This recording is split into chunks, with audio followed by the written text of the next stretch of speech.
to SportsMatters TV, bringing you exclusive interviews plus the latest in boxing, MMA, football, wrestling, GAA, darts and snooker. We cover it all. Now here's your host, Jerry Coughlan. Okay, so welcome to Sports Matters with me, Jerry Coughlan. Yet again, 2017, what a start to the year.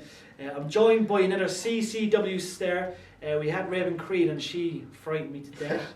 She said mean things about me.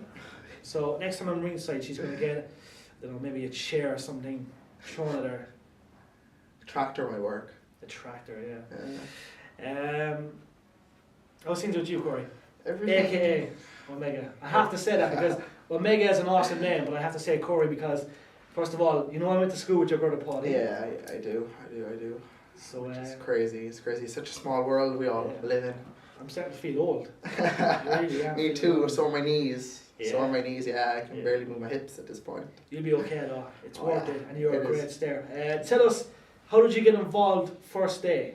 Well, I actually owe a lot of thanks to my big sisters because they were like a big fan of wrestling and stuff like that. And I remember one day coming home from school and my sister Ashlyn was watching Jeff Hardy versus The Undertaker. Yeah. And like first of all, just the look of Jeff Hardy, it kind of overpowered me because it was something completely different I ever see. He was like so charismatic and like, he was just different. And then The Undertaker was there too, which is, you know, completely different also. Yeah. So it just kind of overwhelmed me and I fell in love with it. I remember their matches. I think the finale match was The Undertaker kind of wrapping his hands around Jeff Hardy to say, you got a kid, like, you know what I mean? Yeah. I actually think I nearly cried at that moment because that's when Jeff got the big push. That's when he went on to win titles and stuff. Yeah. And unfortunately Jeff is no longer, with WWE, but of course he's still doing stuff with TNA. Exactly, so some great things with TNA. He is indeed. Great things. So is it fair to say Jeff was one of your favourites, or do you have a couple of favourites? Jeff, Eddie, Ray,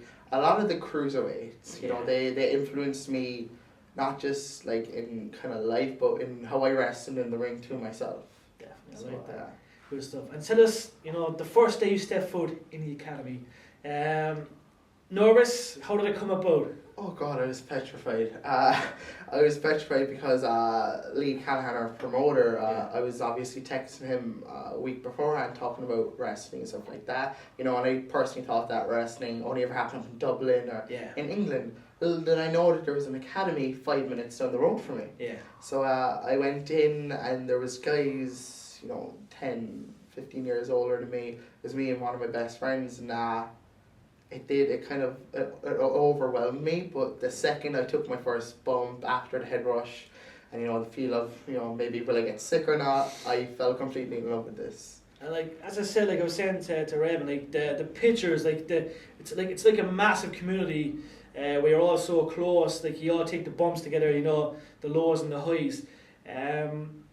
It's massive, and like you said, you actually said you always thought it was in Dublin. I was actually the same. Like when I seen there was an academy in Cork, I was like, no, it's about time. It's good, and fair play to Lee and all of you for making it even bigger. And day by day it grows.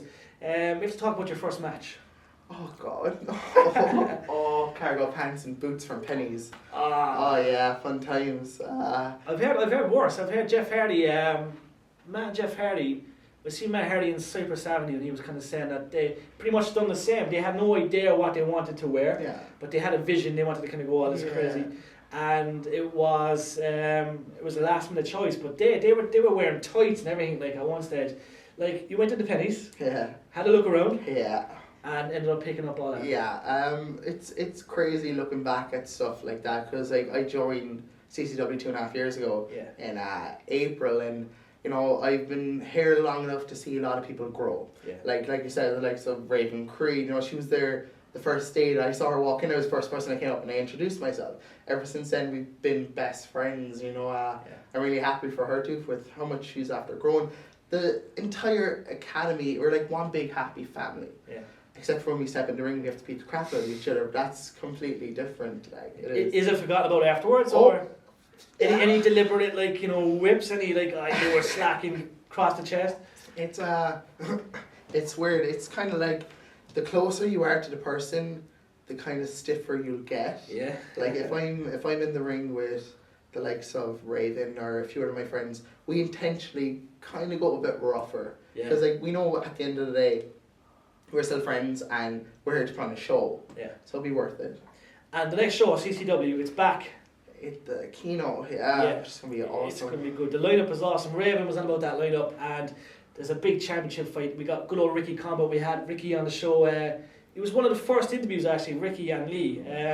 So Ricky will hopefully take the title because the Bruiser, he's a Dublin man, like. He's a Dublin man, and you know, I guess we can't complain about having the title back in Cork. Yeah. You know, there's a lot of things to say about Ricky. He is the face of the company. He is. When you think of WWE, you think of John Cena. Yeah. When you think of CCW, you think of Ricky Combat. And the kids love him. Yeah, kids, they do. They absolutely adore him. So does the older generation of crowds, and the likes of me and Raven. We owe a lot to Ricky because he trains us, and he's a genuinely nice person.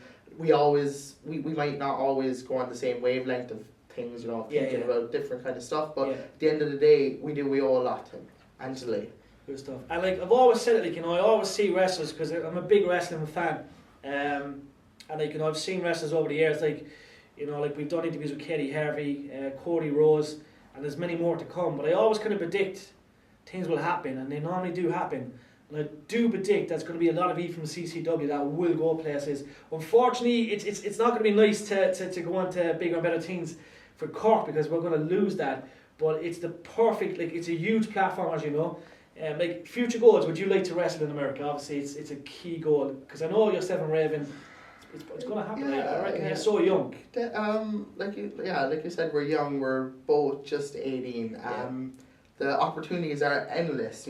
Personally for myself, I'd love to be able to get over to Japan before I touch America. Yeah. I want to experience that side of wrestling because it's completely different. It's probably the real side of wrestling. It really is, and it's more, respected for how hard the guys over there work. You know, we are definitely like there isn't a wrestler in the world that can say that. Oh, I don't want to wrestle in WWE. Yeah. It's the end goal for everybody, but you just have to remember too that where home started. So exactly, and I think I seen Finn Balor was on about when he was in Japan.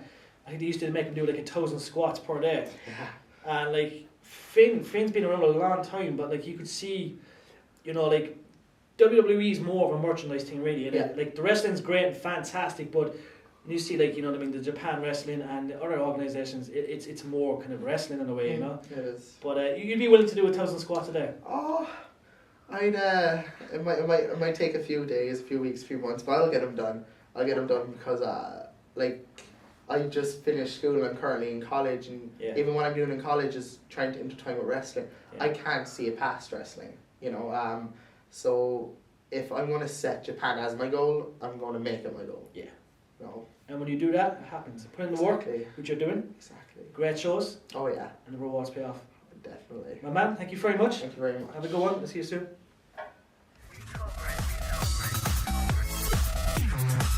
Check out all the latest interviews with Jerry and the Stairs weekly on SportsMatters.